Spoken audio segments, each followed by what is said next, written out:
कराची का इलाका अजीज़ाबाद और अजीज़ाबाद का लाल किला ग्राउंड 22 अगस्त से कबल यहाँ सियासी जमातों के गाने और सियासी जमातों का लिटरेचर यहाँ से फैलाया जाता था, लेकिन आज इस पार्क के नौजवानों ने यहाँ की तारीख़ जो है वो बदल दी है। अब इस जो लाल किला ग्राउंड था वो पार्क बन गया है, लेकिन अब इस पार्क से सियासी जमातों के नगमे नहीं बल्कि मोहब्बत के नगमे जो है वो फ़िज़ाओं में गूंजते हैं। ये नौजवान हैं आज के जो सियासत को नहीं मानते, लेकिन यहाँ पर मोहब्बत का पैगाम बांटते हैं। शाम में बैठते हैं लाल किला पार्क में, जो कि पहले लाल किला ग्राउंड था, अब पार्क बन गया है। और इस पार्क में बैठकर न सिर्फ ये अपनी मसरूफियात को, अपनी प्रैक्टिस को भी जारी रखते हैं, बल्कि दुनिया को ये पैगाम देते हैं कि अगर इन नौजवानों को माहौल मैसर हो तो ये दुनिया में पाकिस्तान का नाम हर शोबे में जो है वो रोशन कर सकते हैं, ख़ास तौर पर जब इस कदर अच्छा माहौल हो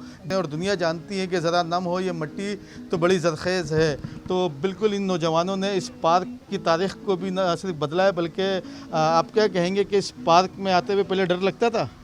बिल्कुल होता था ऐसा ही भाई। पहले ज़ाहिर सी बात है इतना सुनसान वगैरह ये सब, ज़ाहिर सी बात है कराची के रात तो सबको पता ही है अब, लेकिन माशाल्लाह से बहुत बेहतर है। तो अब कौन से नगमे यहाँ पर मोहब्बत के आप गुनगुनाते हैं? हम लोग हर टाइप के गाने कर लेते हैं, आदत हो गया वगैरह वगैरह, इस तरह के हर तरह के गाने में पसंद के है। गाने हो गए, इसके अलावा अरिजीत सिंह के हो गए, जो भी नॉर्मल जो लोग सुनते हैं वो हम गाते हैं। आपको जो मेन आपको लीड कौन कर रहा होता है इस वक्त? लीड हम दोनों आपस में कोऑर्डिनेशन बना के चलते हैं, क्योंकि ये मेरा गिटारिस्ट है, इनके बिना मैं नहीं हूँ, मेरे बिना ये नहीं है, मैं वोकलिस्ट होता हूँ। तो आगे इस ग्राउंड से निकलकर अजीज़ाबाद की गलियों से निकलकर कराची की गलियों में फैले आप अब तक या नहीं? अभी तो हमने आगाज़ ही किया है अपने इस सफ़र का, लेकिन इंशाल्लाह उम्मीद है कि लोगों को हमारा काम पसंद आए और लोग हमें जो है मज़ीद पसंद करें, और आगे कराची क्या पूरे सिंध, पूरे पाकिस्तान में हमें जाने और दुनिया भर में लोग हमें जाने, जिस तरह हमारे आतिफ़ असलम सर को जानते हैं। तो आतिफ़ असलम से आप बड़े मुतासिर हैं, क्या सुना रहे हैं आतिफ़ असलम का? 2 लाइनें। आतिफ़ असलम के क्या सुनाया जाए, वो हम आदत कर देते हैं, चलें।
अच्छा, आतिफ़ असलम आप गा रहे हैं, यकीनन नौजवान नस्ल है वो इंडियन को ज़्यादा वो पसंद करती है। अरिजीत है, के मरूम उसको काफ़ी सुनता है। तो पुराने रफ़ी, किशोर उनको भी सुन के बना, अरिजीत बना, तो आपने कभी उस पर प्रैक्टिस की?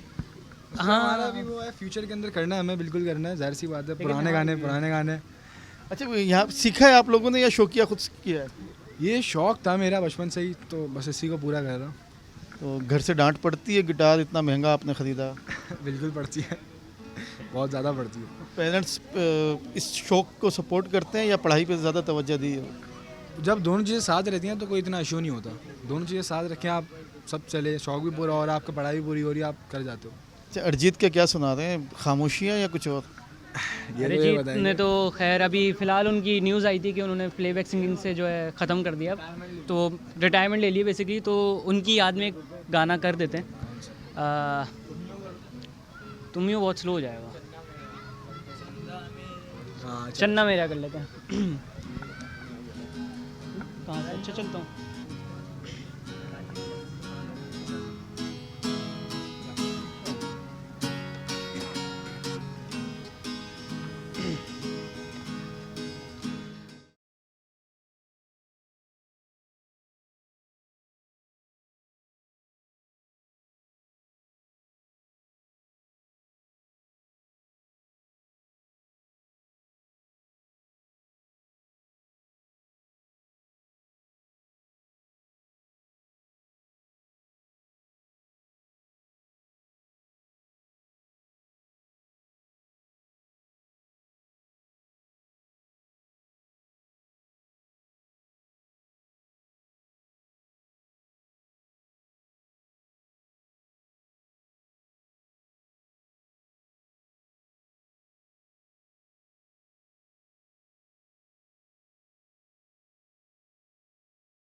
अच्छा, कितने लोग हैं आपके बैंड में और कोई नाम वाम रखा आप लोगों ने? नहीं, अभी तक बैंड वगैरह तो हमारा फ्यूचर है, अभी तो जाहिर सी बात स्टार्ट किया है, आगे जाके बढ़ेगा ही इंशाल्लाह। कितने दोस्त हैं आप लोग?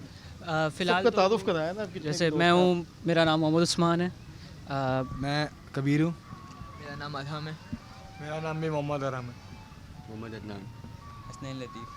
अच्छा, आप लोग कहीं से सीख भी रहे हैं या अपने शौक के तौर पे इस चीज़ को आगे लेके चल रहे हैं? मैंने सीखा था ये शौक के तौर पे अपने, मतलब किसी की क्लासेस नहीं ली, मेरे दोस्त मेरे करते थे ये सब, तो मैंने उन्हीं से सीख के खुद करता हूँ। अच्छा, लड़कियां किसकी ज़्यादा दोस्त हैं? लड़कियाँ तो गिटार लड़कियों के लिए नहीं बचता भाई। हम अपनी मौसीकी के लिए, अपने सुकून के लिए, अपने शौक़ के लिए बस गाते हैं। नहीं, कॉलेज जा रहे हैं? कॉलेज जाते हैं जी। तो कॉलेज में जब लड़कियां कोई सुनती होंगी तो नहीं, हमारा गवर्नमेंट कॉलेज है, बिल्कुल बॉयज़ ओनली। देखिए, कराची के जो गवर्नमेंट कॉलेज हैं उसका आप कारकर्दगी का आप आज भी अंदाज़ा कर सकते हैं कि माजी में आलमगीर, मोहम्मद अली शेखी हुए, ए नैयर हुए, इन्हीं कराची के गवर्नमेंट कॉलेजेस से उन्होंने पढ़ा और मौसीकी में अपना नाम रोशन किया। आज ये नौजवान कराची के गवर्नमेंट कॉलेज में पढ़ रहे हैं और अपना शौक़ भी जारी रखे हैं। यकीनन घर से मुखालफत का भी सामना करना पड़ता होगा, पढ़ाई में और मौसीकी में बैलेंस भी रखते होंगे। मुस्तकबिल में आगे बढ़ने के इन्होंने कई प्लान भी बनाए होंगे। उन प्लान्स के मुतल्लिक भी हम इनसे जानेंगे कि क्या प्लान्स है, मौसीकी को ही आगे रखना है या पढ़ाई को? देखें, मौसीकी एक तो हमारा मुल्क का, जैसे हमारी इंडस्ट्री इतनी ज़्यादा ग्रोन नहीं है जितनी इंडिया बॉलीवुड है, इतना लॉलीवुड के अंदर इतना कोई ग्रोन इंडस्ट्री नहीं है, तो इसको सेफ नहीं कर सकते कि हमें नाम मिलेगा ही मिलेगा। तो इसलिए पढ़ाई को भी जारी रखना हमारे लिए ज़रूरी है, क्योंकि अगर इसमें नाम ना बन पाए तो कम से कम हमारे पास बैक एंड पे पढ़ाई तो हो ना, कि हम उसके थ्रू अपना काम जारी रख सकते, अपने घर वालों को फीड कर सके, उनके बाद में ताने सुनने को ना मिले कि अगर आप मौसीकी में थे, आप सिंगिंग कर रहे थे, सॉन्ग्स गा रहे थे, आपने पढ़ाई को तरजीह नहीं दी और अब आप बैठे हो ऐसी खाली। अच्छा, पाकिस्तान में जैसे भी उन्होंने बताया कि इतना स्कोप नए लोगों के लिए नहीं है, तो इंडिया में जिस तरीके से शायरी होती है, पाकिस्तान में वो शायरी भी अब जो नए सिंगर्स हैं उनको नहीं मिलती, वही पुराने गाते हैं। इस वजह से शायद वो कुछ नए लोग जिनकी आवाज़ भी अच्छी है वो अपना नाम नहीं बना पाते। तो आप लोग शायरी की तरफ भी तवज्जो देते हैं? करते हैं, बिल्कुल करते हैं, थोड़ी बहुत। जाहिर सी बात है, आपको पता है जैसे कि हर चीज़ मिल के एक नई चीज़ बनती है, तो बस उसी तरीके से हम लोग कह रहे हैं, इंशाल्लाह करेंगे बिल्कुल। तो पाकिस्तानी गानों में आप मिली नगमों की तरफ ज़्यादा तवज्जो दे रहे हैं या आतिफ असलम है? आजकल तो ख़ासतौर पर रैप का एक नया ज़माना नया स्टार्ट हुआ है, उसकी तरफ भी कुछ करते हैं? रैपिंग वगैरह का मतलब हमें इतना कोई सच शौक़ नहीं है, बट मुझे म्यूज़िक का शौक़ था, इसको सिंगिंग का शौक़ था, हम दोनों ने मिल के बोला कि यार चलो करते हैं कुछ, तो हम कह रहे हैं। तो कराची के इन्हीं पार्क्स में आप बताइएगा कि जब बैठते हैं इनके साथ तो इनको देख के जज्बा बना या साथ ही आप लोगों ने स्टार्ट लिया? असल में बचपन से शौक मुझे भी है म्यूज़िक का, और मैं लाइक पियानो वगैरह और ड्रम वगैरह जो हो गया वो मैं बजाता हूँ, स्कूल में भी बजाता था अपने। एंड इन लोगों के साथ जब दोस्ती वगैरह हुई तो इन लोगों ने जैमिंग सेशन स्टार्ट करा, तो मुझे भी मौसीकी का शौक़ है, तो मैं इन लोगों के साथ ज्वाइन हो गया। एंड आप लोग भी सब यहाँ पे मिलकर, जो आपने जैसा बताया ड्रम का भी, वो तमाम तर चीज़ें लाके यहाँ पर जो लोग बैठते होंगे, यकीनन आपकी पहली ऑडियंस शायद इसी लाल किला ग्राउंड से बने और यही ऑडियंस आपको कराची में फिर पूरी दुनिया में मुतारिफ़ कराएगी, रोशनास कराएगी। तो इन ऑडियंस से कैसा रिस्पांस मिलता है, आपकी जो पहली ऑडियंस है? ऑडियंस से काफ़ी अच्छा रिस्पांस मिलता है हमें, ऑडियंस काफ़ी अप्रिशिएट करते हैं हमें, और लाइक रश लग जाता है तो हमें और जज्बा आता है कि हम अच्छा से अच्छा परफॉर्म करें ताकि ऑडियंस हमसे मुतासर हो। इस पूरे इलाके में आप लोग तो काफ़ी मशहूर हो गए होंगे। इतना नहीं है, लेकिन हाँ ये है कि लोग मतलब जानते हैं, सलाम दुआ करने लग गए हैं अब। इसके अलावा लोगों को हमारा काम भी काफ़ी ज़्यादा पसंद आता है, बोलते हैं, अक्सर बुलाते हैं कि आया करो आप लोग, बैठा करो, हमें मज़ा आता है, फैमिलीज़ के साथ आते हैं लोग, तो सबको एक अच्छा माहौल हम फराहम करते हैं। अच्छा, आप भी इनके साथ ही होते हैं, तो यहाँ पे जब प्रैक्टिस करते होंगे तो सबसे ज़्यादा फ़ैन फॉलोइंग इस ग्राउंड से किसको मिली है? सर हमारा एक और दोस्त है, वो यहाँ पर मौजूद नहीं है, यूसुफ नाम है उसका, तो उसको मिली है सबसे ज़्यादा फ़ैन फॉलोइंग। वो सबसे अच्छा गिटार बजाता है मेरी नज़र में, तो मेरे पॉइंट ऑफ व्यू से सबसे अच्छा गिटार वो बजाता है। अच्छा, गिटार सबसे अच्छा यूसुफ बजाता है, यूसुफ की फ़ैन फॉलोइंग भी ज़्यादा है। लेकिन देखिए, जब दोस्त नई एक राह पे चलते हैं, अगर सब मिल के चलें और एक दूसरे को आगे बढ़ाएं और किसी की अगर कोई गलती भी है उसको उस गलती की पॉइंटेशन करके उस गलती को सही करवाएं, तो यकीनन किसी एक यूसुफ का, जैसे आपने नाम लिया, तो आज यूसुफ के नाम के बाद आपको अपने नाम से भी प्राउड होता होगा इनको भी प्राउड होता होगा कि यार हमारा एक दोस्त है जिसकी तारीफ़ हमारी बैंड के लोग करते हैं, और जो इस ग्राउंड से फिर कराची से फिर पाकिस्तान में दुनिया में आपका नाम फैलेगा। तो यकीनन पूरे बैंड का जब एक इज्तिमाई काम होता है तो उसमें किसी एक की कारकर्दगी, किसी एक का फेस, जैसे माजी में वाइटल साइन था, जुनैद जमशेद बने, जुनून में अली अज़मत बने, सलमान बने, तो एक दो की काविशें ज़्यादा होती हैं, फ्रंट पे होते हो, तो आप समझते हैं कि आपके ग्रुप में कौन ऐसा है? यूसुफ ही मुझे, मेरे पॉइंट ऑफ व्यू से तो यूसुफ है। आपके पॉइंट ऑफ व्यू से? मेरे पॉइंट ऑफ व्यू से देखें, मेरा मानना ये कि अगर हम एक बैंड बना रहे हैं, हम यहाँ सोलो नहीं कर रहे, हम बैंड बना रहे हैं, हमें सबको एक साथ लेके चलना चाहिए। कि अगर सपोज़ एक गिटारिस्ट हमारा ये एक यूसुफ जैसे भाई बता रहे हैं, इसके अलावा ड्रमिस्ट ही हैं हमारे, पियानिस्ट और ड्रमिस्ट यही संभालते हैं। तो मेरा जैसे अब मैं वोकलिस्ट हूँ, तो हमारा ये मानना है कि एक बंदा अगर कर रहा है तो उसको हम अप्रिशिएट करें, साथ में हम जब जहाँ बाकी हमारे बंदे जहाँ पे कोई उनसे गलतियाँ हो रही हैं, जहाँ पे मिस्टेक्स क्रिएट कर रहे हैं, तो उसको हम सुधारें ताकि सब एक साथ हमारा नाम बना सके। जैसा आपने देखा होगा एक टाइम पे 2000 के टाइम पे बैंड्स का कल्चर बड़ा मशहूर हुआ था, जल बैंड बना था, जुनून बैंड बना था, बहुत सारे बैंड्स बन रहे थे। अब आप देखें वो बैंड्स धीरे धीरे ख़त्म होते जा रहे हैं। तो हमारा मकसद ये है कि एक बैंड कल्चर वापस हम रिक्रिएट कर सकें। अच्छा, आप क्या समझते हैं कि आप अगर बैंड बनाते हैं, कोई नाम रखते हैं, आगे चलते हैं, तो वो दो ऐसे कौन से फेस हैं, जैसे कोई भी बैंड बनता है पूरी दुनिया में, कि एक से दो फेस ऐसे होते हैं जो पहचान बनते हैं ज़्यादा? हालांकि काविशें सबकी होती हैं, बाद औक़ात माजी में हमने देखा कि सिंगर जो होते थे जुनैद जमशेद जैसे हैं, वो उनकी अपनी आवाज़ की वजह से बना, लेकिन उनके साथ जो गिटारिस्ट हुआ करते थे वो बड़े हुए। अब जैसे शहज़ाद राय है, शहज़ाद राय के साथ एक गिटारिस्ट होता है, उसको लोग इतना नहीं जानते, लेकिन उस गिटारिस्ट के बगैर शहज़ाद राय नामुकम्मल है। तो आप क्या समझते हैं कि ऐसे दो फेस आपके ग्रुप में कौन है? एक तो ये वोकलिस्ट हमारे भाई, और बेसिकली इतना कोई इशू होता नहीं है। एक वोकलिस्ट अच्छा हो, आपके पास एक गिटारिस्ट नॉर्मल हो ना, अच्छा बजाने वाला गिटारिस्ट हो, वो भी आप कर सकते हो। आप इन दोनों का भी बैंड बन सकता है प्रॉपर। अच्छा, आप लोग अपनी धुन की तरफ किसी की तरफ कोशिश कर रहे हैं कि आप अपनी कोई ऐसी चीज़ बनाएं जो आपकी पहचान बने? देखें, आपकी मैं उस बात से बड़ा मुतासर हुआ था कि आपने बोला कि हमारे ये जो शेर हैं, शेर की तरफ जो है आजकल के आर्टिस्ट नहीं जा पा रहे। नुसरत फ़तेह अली खान था, उसकी जो कव्वालियाँ थी उनको लोग अब गानों में कन्वर्ट करके वो कर रहे हैं। आतिफ असलम हो गया, अब जैसे हसन रहीम नया आए हैं, लेकिन वो अपने गाने बना रहे हैं। तो हमारे लिए चैलेंजिंग है कि हम लोग अपने शेर लिखें और अपने भी गाने बनाएं ताकि हमारा भी एक नाम बने। तो टून्स को आप लोग सब मिलके ऐसी बना रहे हैं?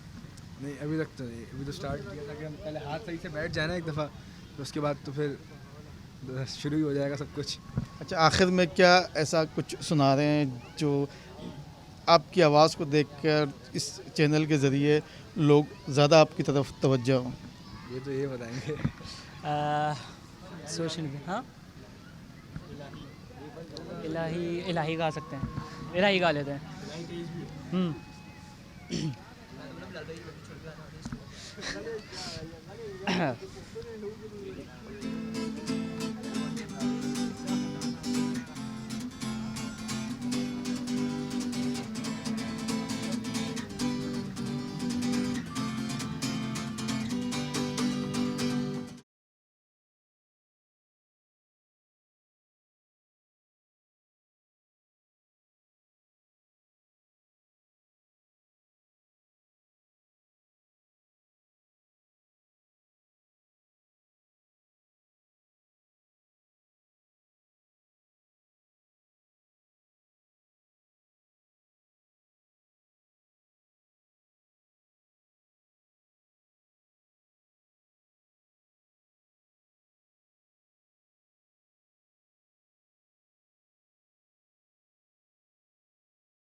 बहुत बहुत शुक्रिया। जैसे अभी इन्होंने इस आखिरी नगमे में कहा कि कल का सवाल है, जीना महाल है, तो यकीनन कल के सवाल के लिए, कल अपना बेहतर बनाने के लिए आज इन्होंने अपना मुश्किल में डाला हुआ है। यकीनन ऐसी एज है कि इस एज में इनका भी दिल चाहता होगा क्रिकेट खेलें, ग्राउंड में खेलें।